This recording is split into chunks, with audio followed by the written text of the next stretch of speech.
हरे कृष्णा। ज्येष्ठ मास के कृष्ण पक्ष में जो एकादशी तिथि आती है, इस एकादशी को हम अचला एकादशी या फिर अपरा एकादशी के नाम से जानते हैं। हमारे पुराणों में वर्णन मिलता है कि ज्येष्ठ मास के कृष्ण पक्ष की जो एकादशी है, यह बड़ी ही पुण्यदायिनी होती है, क्योंकि यह एकादशी अपार धन प्रदान करती है। जो भी मनुष्य इस व्रत को करता है, वह मनुष्य संसार में प्रसिद्धि पाता है। साथ ही साथ इस दिन भगवान त्रिविक्रम की पूजा की जाती है, और यहाँ तक कि अपरा एकादशी का व्रत रखने वाले मनुष्य यदि उनसे अनजाने में या फिर जानबूझकर कोई भी पाप हो जाते हैं, तो उनसे छुटकारा पा लेते हैं। जैसे कि ब्रह्म हत्या जैसे पाप, दूसरों की निंदा करने से जाने में या फिर अनजाने में जो भी पाप होते हैं, मनुष्य उनसे छुटकारा पाते हैं। साथ ही जो भी मनुष्य अपने गुरु से शिक्षा प्राप्त करते हैं और फिर अपने ही गुरु की निंदा करते हैं, उन्हें जो भी पाप मिलता है, अपरा एकादशी का व्रत करने से उस पाप से छुटकारा मिल जाता है। तो आइए आज की इस पुण्य फलदायिनी तिथि पर आपको सुनाते हैं अपरा एकादशी की व्रत कथा। आप सभी भक्तजनों से निवेदन है कि प्रभु के जयकारे जरूर लगाइए और हमारे चैनल को सब्सक्राइब कर लीजिए। प्राचीन काल की बात है, महीध्वज नाम के एक धर्मात्मा राजा थे। वहीं उन राजा का एक छोटा भाई था, उसका नाम वज्रध्वज था। वज्रध्वज बड़ा ही क्रूर, अधर्मी और अन्यायी था। वह अपने बड़े भाई से ईर्ष्या करता। एक दिन की बात है कि उस पापी ने रात्रि के समय अपने बड़े भाई की हत्या कर दी और जंगल में एक पीपल के पेड़ के नीचे उसको गाड़ दिया। इस अकाल मृत्यु से राजा ने प्रेतात्मा का रूप धारण किया और उसी पीपल के वृक्ष पर रहने लग गए और वहां पर रहकर अनेक प्रकार के उत्पात करने लगे। एक दिन की बात है कि उसी पीपल वृक्ष के नीचे से धौम्य नाम के एक ऋषि गुजरे। उन्होंने उस राजा को देखा जो कि अब प्रेत योनि में थे। साथ ही मुनि ने अपने तपोबल से उस राजा का अतीत जान लिया। अपने तपोबल से प्रेत के उत्पात का कारण भी समझा। फिर ऋषि ने प्रसन्न होकर उस प्रेत को पीपल के वृक्ष से नीचे उतारा तथा परलोक विद्या का उपदेश दिया। दयालु ऋषि ने राजा की प्रेत योनि से मुक्ति के लिए स्वयं ही अपरा एकादशी का व्रत धारण किया और अगले दिन द्वादशी के दिन व्रत का पारण करके उन मुनि को जो भी पुण्य फल मिला था, वह पुण्य फल राजा के निमित्त अर्पित कर दिया। इसका परिणाम यह रहा कि उसे प्रेत योनि से मुक्ति मिल गई और राजा बने हुए प्रेत ने ऋषि को बहुत धन्यवाद दिया। साथ ही उसने दिव्य देह धारण की और स्वयं पुष्पक विमान में बैठकर स्वर्गलोक को चला गया। इसीलिए इस कथा को पढ़ने से अथवा सुनने से मनुष्य के जितने भी प्रकार के पाप होते हैं, सभी प्रकार के पापों से मुक्ति पा जाता है। जो भी फल मनुष्य को तीनों पुष्कर में कार्तिक पूर्णिमा के दिन स्नान करने से या फिर गंगा जी के तट पर अपने पितरों का पिंडदान करने से प्राप्त होता है, वही फल केवल मात्र अपरा एकादशी का व्रत करने से मिल जाता है। प्रयागराज में स्नान करने से या फिर शिवरात्रि का व्रत करने से, गोमती नदी में स्नान करने से, कुंभ में केदारनाथ के दर्शन या फिर बद्रीनाथ के दर्शन से, सूर्य ग्रहण में कुरुक्षेत्र में स्नान से, सोने का दान करने से अथवा अर्धप्रसूता गोदान से जो भी फल मिलता है, वही फल केवल मात्र एकादशी व्रत करने से मिल जाता है। यह व्रत पाप रूपी वृक्ष को काटने के लिए कुल्हाड़ी के समान है। साथ ही पाप रूपी ईंधन को जलाने के लिए यह अग्नि के समान कार्य करता है। साथ ही पाप रूपी अंधकार को मिटाने के लिए यह व्रत सूर्य के समान हो जाता है। मृगों को मारने के लिए यह सिंह के समान है। इसीलिए मनुष्य को अपने पापों से डरते हुए इस व्रत को अवश्य ही करना चाहिए। अपरा एकादशी का व्रत करने से और भगवान श्री हरि विष्णु का पूजन करने से मनुष्य सभी प्रकार के पापों से छूटकर अंत में विष्णु लोक को चला जाता है। अब आप सुनिए अपरा एकादशी के व्रत में सुनी जाने वाली एकादशी माता की कहानी, जो कि अनंत प्रकार के पुण्य फलों को प्रदान करती है। अब आप सुनिए एकादशी माता और राजा की छोटी बेटी की कहानी। एक बार की बात है, एक राज्य में एक राजा राज करता था। वह राजा बहुत ही बुद्धिमान और बलशाली था। साथ ही साथ वह अपनी प्रजा से पुत्र की ही तरह प्रेम करता था, सबका बहुत ही अच्छे से ध्यान रखता। प्रजा भी अपने राजा से बहुत प्रसन्न थी। राजा की दो बेटियां थी। राजा अपनी दोनों बेटियों से बहुत प्रेम करता। राजा की छोटी बेटी दिखने में बहुत सुंदर थी, साथ ही आकर्षक भी थी। वहीं राजा की बड़ी बेटी छोटी बेटी के मुकाबले में थोड़ी कम सुंदर थी। राजा की छोटी बेटी ग्यारस माता की पूजा किया करती, साथ ही उसका व्यवहार भी सभी लोगों के प्रति बहुत अच्छा था। इस वजह से सभी लोग राजा की छोटी बेटी को अधिक प्रेम किया करते और उसकी बहुत अधिक प्रशंसा भी किया करते। राजा भी अपनी छोटी बेटी को बड़ी बेटी से अधिक प्रेम करता, जिसके कारण राजा की बड़ी बेटी को अपनी बहन से नफरत होने लगी। धीरे धीरे दिन बीतते गए और राजा की दोनों बेटियां बड़ी हो गई। तभी एक पड़ोसी राज्य में रहने वाला राजकुमार राजा की बड़ी बेटी के लिए रिश्ता लेकर आया। लेकिन जैसे ही उस राजकुमार ने राजा की छोटी बेटी को देखा तो उस राजकुमार को पहली नजर का ही प्रेम हो गया। राजकुमार ने राजा से प्रस्ताव रखा कि मैं आपकी बड़ी बेटी से नहीं, मैं आपकी छोटी बेटी से विवाह करना चाहता हूँ। राजा ने भी इस प्रस्ताव को सहर्ष स्वीकार कर लिया, परंतु राजा की बड़ी बेटी यह देखकर अपनी बहन से और अधिक ईर्ष्या करने लगी। अब तो उसने अपनी बहन को अपना सबसे बड़ा दुश्मन मान लिया। राजा की बड़ी बेटी ने अपनी छोटी बहन से बदला लेने का निर्णय किया, जिसके लिए उसने अपनी छोटी बहन को मारने की योजना बनाई। राजा की बड़ी बेटी ने अपनी छोटी बहन को मारने के लिए सबसे पहले जहर मिलाकर एक लड्डू बनाया और अपनी बहन से कहा कि बहन, ये प्रसाद है, इसे ग्रहण करो। राजा की छोटी बेटी ने उसे खा लिया और एकादशी माता की कृपा से उसे कुछ भी नहीं हुआ। यह देखकर बड़ी बहन बहुत ही आश्चर्यचकित हुई, लेकिन उसने हार नहीं मानी। और फिर कुछ दिनों के बाद जब राजा की छोटी बेटी अपने कक्ष में सो रही थी, तब राजा की बड़ी बेटी ने एक मटके में सांप रखकर अपनी बहन के कमरे में छोड़ दिया। लेकिन सांप ने भी छोटी बेटी को कुछ नहीं कहा, वह चुपचाप चला गया। उसके बाद बड़ी बहन ने अपनी छोटी बहन से कहा कि चलो बहन, आज हम लोग कुएं से पानी लेकर आते हैं। ऐसा कहकर दोनों ही कुएं से पानी लाने के लिए गई। कुएं के पास पहुंचकर बड़ी बहन ने छोटी बहन को कुएं के अंदर धक्का दे दिया, परंतु एकादशी माता की कृपा से उसे कुछ नहीं हुआ। सकुशल वह बाहर आ गई। उधर बड़ी बहन हर बार असफल हो जाने के कारण बहुत क्रोधित होती जा रही थी और फिर उसने एक दिन अपनी बहन से ही पूछने का निश्चय किया। वह अपनी बहन के पास आई और कहने लगी कि मेरी प्यारी बहन, तुमको पता है भगवान ने सबकी मृत्यु तय करके रखी है और किस तरह से उसकी मृत्यु होगी यह भी तय किया है। तब राजा की छोटी बेटी बोली कि हाँ बहन, मुझे पता है। तब बड़ी बहन बोली कि क्या तुम्हें ये पता है तुम्हारी मृत्यु किस तरह होगी? तब राजा की छोटी बेटी बोलती है, हाँ बहन, मेरी मृत्यु वह जो तोता है, उस तोते के गले में जो हार है उसकी वजह से होगी। जब तक वह हार उस तोते के गले में है तब तक मैं जीवित हूँ, और जैसे ही कोई उस तोते को मारकर हार को अपने गले में धारण कर लेगा तब मैं मूर्छित हो जाऊंगी, और जैसे ही उस हार को अपने गले से उतारेगा तो मैं फिर से जीवित हो जाऊंगी। अपनी छोटी बहन की मृत्यु का राज जानकर बड़ी बहन बहुत ही प्रसन्न हुई और उसने अपनी बहन को मारने के लिए उसके पालतू तोते को ढूंढना शुरू किया। साथ ही छोटी बहन को इस बात का आभास हो गया, हो न हो कोई मेरी जान अवश्य ही लेना चाहता है। इसीलिए वह अपने पिताजी के पास गई और उसने अपने पिताजी से कहा कि पिताश्री, मेरी मृत्यु के बाद आप मुझे जलाइएगा मत, बल्कि मुझे अपनी पुरानी वाली हवेली में एक पलंग पर लिटाकर छोड़ दीजिएगा। अपनी छोटी बेटी की ये बातें सुनकर राजा बहुत आश्चर्यचकित हुआ और उसने अपनी बेटी से कहा कि क्या हुआ बेटी, तुम अचानक से इस प्रकार की बातें क्यों कर रही हो? तब राजा की बेटी ने बताया कि पिताजी, समय किसी के लिए कभी भी प्रतीक्षा नहीं करता, कब और क्या हो जाए हमें नहीं पता है।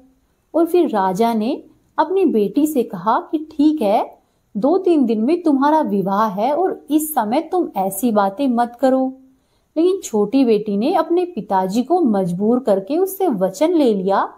तब राजा ने भी अपनी बेटी की बात स्वीकार कर ली और 2-3 दिनों के बाद जब बेटी की शादी का समय आया, तब राजकुमार बारात लेकर वहां पर आ गया और राजकुमार व राजा की छोटी बेटी का विवाह धूमधाम से शुरू हो गया। जैसे ही राजा की छोटी बेटी राजकुमार के साथ फेरे लेना शुरू करती है, तो उसकी बड़ी बहन अपनी बहन के कमरे में जाकर उसके तोते को पकड़ लेती है और उस तोते को जान से मार देती है। साथ ही उस तोते के गले में जो हार था, उस हार को बड़ी बहन अपने गले में पहन लेती है। जैसे ही बड़ी बहन उस हार को अपने गले में पहनती है, तो उधर छोटी बेटी के 3.5 ही फेरे हुए थे और वह वहीं पर बेहोश होकर गिर जाती है। उसके बाद राजा ने बड़े बड़े नीम हकीमों को बुलाया और अपनी बेटी का इलाज करने के लिए कहा। राजा की बात सुनकर सभी वैद्यों ने राजा की बेटी का इलाज करने की खूब कोशिश की। उन्होंने राजा को बताया कि हे राजन, आपकी बेटी न तो मृत है और न ही जीवित है। हम सब ऐसा पहली बार देख रहे हैं। तब राजा ने वैद्य और नीम हकीमों से कहा कि ये बातें तुम लोग बाहर जाकर नहीं कहना। अगर तुमने ये बातें किसी को बताई तो मैं तुम्हें फांसी दिला दूंगा। ऐसा कहकर राजा ने अपनी छोटी बेटी को पुराने महल में ले जाकर एक पलंग पर लिटा दिया और वहां पर उसकी सुरक्षा के लिए कुछ सैनिकों का पहरा लगवा दिया। इसके बाद राजा अपने महल में वापस आ गया। तब राजा की बड़ी बेटी राजा के पास आई और कहने लगी कि पिताजी, अगर ये शादी संपन्न नहीं हुई तो आपकी बहुत बदनामी होगी। यदि आप कहो तो आपकी इज्जत रखने के लिए मैं राजकुमार से शादी करने को तैयार हूँ। उसके बाद राजा को भी अपनी बेटी की बात सही लगी और उसने अपनी छोटी बेटी के कपड़े पहनाकर बड़ी बेटी को मंडप में बिठा दिया। लेकिन राजकुमार यह बात जान गया कि यह तो मेरी पत्नी है ही नहीं। लेकिन फिर भी उस राजकुमार को मजबूरन राजा की बड़ी बेटी से शादी करनी पड़ी और बचे हुए फेरे उसके साथ ही लिए और इस प्रकार से विवाह संपन्न हुआ। जिसके बाद राजकुमार राजा की बड़ी बेटी को अपने महल में ले गया। राजकुमार राजा की बड़ी बेटी से ना तो बात करता और ना ही उसे पसंद किया करता था और ना ही उसके आसपास फटकता। और राजकुमार ने यह फैसला लिया कि मैं अपनी प्रेमिका को ढूंढ कर रहूंगा और यह जानकर रहूंगा कि उसके साथ क्या हुआ था। इसी तरह से धीरे धीरे दिन बीतते गए। एक दिन राजकुमार अपने घोड़े पर सवार होकर राजा के पुराने महल के पास पहुंचा। वहां पर उसने कुछ सैनिकों को देखा। महल के पास पहुंचकर राजकुमार ने जब उस महल को ध्यान से देखा तो वह समझ गया कि ये तो मेरे ससुर का महल है। ऐसा विचार करके वह महल के अंदर गया और जब उसने सैनिकों से पूछा कि तुम लोग यहाँ पर क्या कर रहे हो और इस महल के अंदर कौन है, तब सैनिकों ने बताया कि यहाँ पर राजा की छोटी बेटी है। यह सुनकर राजकुमार प्रसन्न हुआ और वह तुरंत ही अपनी प्रेमिका के पास पहुंच गया और उसकी सेवा करने लगा। जैसे ही रात हुई तो राजा की छोटी बेटी उठकर बैठ गई। राजकुमार यह देखकर अत्यधिक प्रसन्न हुआ और उसने अपनी प्रेमिका से पूछा कि तुम यहाँ पर क्या कर रही हो, मेरे साथ घर पर चलो।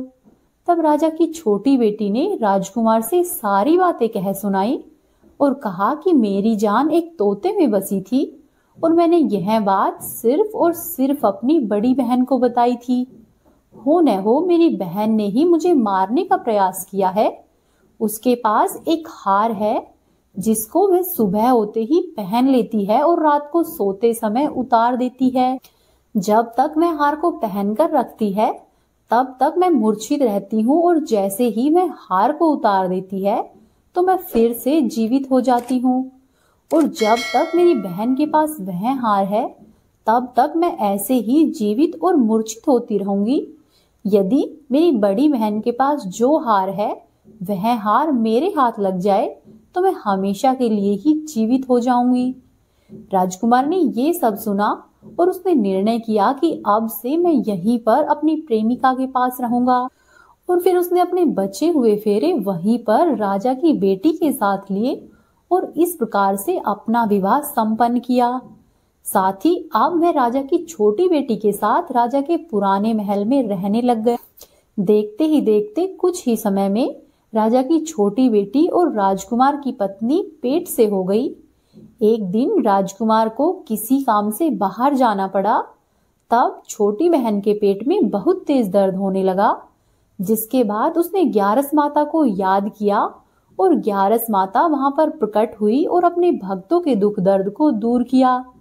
साथ ही उसे एक पुत्र प्राप्त हुआ और वहीं पर अचानक से राजकुमार आ गया।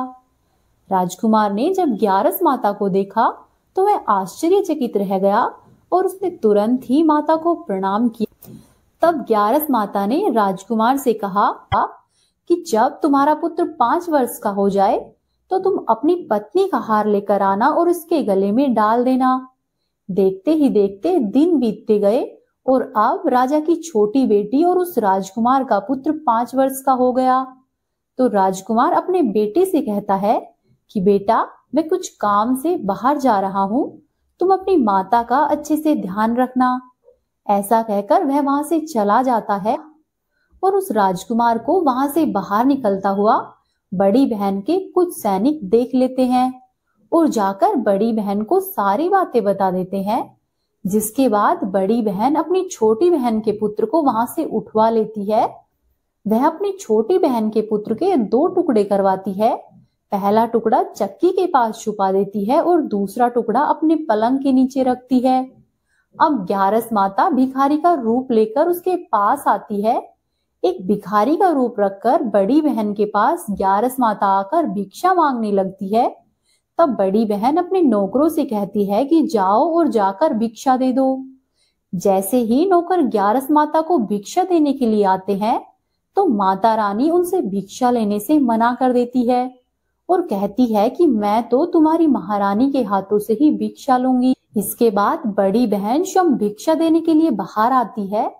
तब माता एक बिल्ली का रूप लेकर उसके कक्ष में चली जाती है और वहां पर छोटी बेटी के पुत्र के दोनों टुकड़ों को आपस में जोड़ देती है। ऐसा करने से वह जीवित हो जाता है और उसे वहां से लेकर चली जाती है। फिर कुछ दिनों के बाद राजकुमार अपने बेटे को लेकर बड़ी बहन के पास आता है और उससे कहता है कि यदि तुमने मेरे पुत्र का अच्छे से ध्यान रखा तो ही मैं तुमसे बात करूंगा। एक दिन राजकुमार अपने बच्चे से कहता है कि तुम ऐसा करो, अपनी बड़ी मम्मी से इसके गले का हार मांग लो। इसके बाद राजकुमार का लड़का अपनी बड़ी माँ के पास जाता है और कहता है कि माँ, मुझे तुम्हारा यह हार बहुत अच्छा लगा है, तुम यह हार मुझे दे दो। यह सुनकर वह पहले तो बहुत क्रोधित होती है क्योंकि उसे यह पसंद नहीं आता कि वह किसी को भी इस हार को दे।